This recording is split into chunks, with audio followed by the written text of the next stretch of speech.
is also very interesting. I mean, and this was what I was trying to point out earlier in the program today, my opening monologue. I mean, Roland Scarborough, very well-renowned reporter, Washington Times, and he writes this piece today. Christopher Steele, he's the former British intel guy. He's the one that paid for a lot of the information that he got. This is where the Hooker Ritz story comes in, proven false, all of these things. But he actually says in his piece that Mr. Steele was paid by the Democratic-funded opposition research group Fusion GPS with money from a Hillary Clinton backer.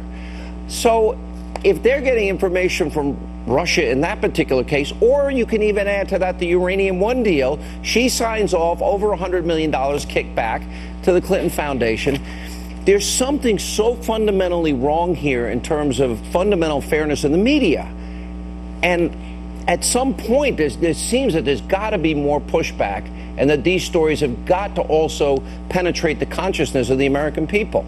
The pushback's coming from the American people. Have you seen the approval ratings of the media lately? Yeah, that's true. And the ratings on shows and networks, not yours, Sean. By the way, congratulations on your incredible ratings. I think people are looking for an alternative because in addition to there being sort of a myopic, lemming-like, ants on a sugar cube mentality on this story by many in the media, there's just this culture of sameness. Everybody sounds the same. Do you realize that the President of the United States sat with the President of Russia less than a week ago for 2 hours and 15 minutes, and yet we're talking about this and not that?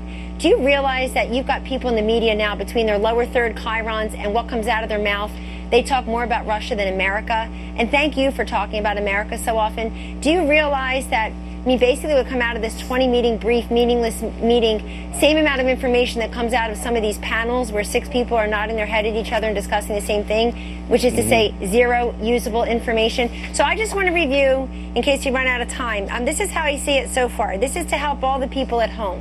What's the conclusion? Collusion? No, we don't have that yet.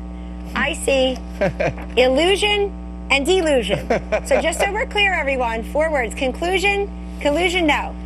Illusion, delusion, yes. I just thought we'd have some fun with words. Sesame's Grover word of the day, perhaps, Sean, because you're absolutely right. To date, you know, they basically set out this Venus flytrap and thought one day we'll catch something 8 months later. And yet we really appreciate the fact that, you know, we being the American people, I have to say, appreciate the fact that Don Jr. released those emails, appeared on your show for all to see. You know, compare that to the hiding and the furtiveness that we saw all during the last campaign by the other side.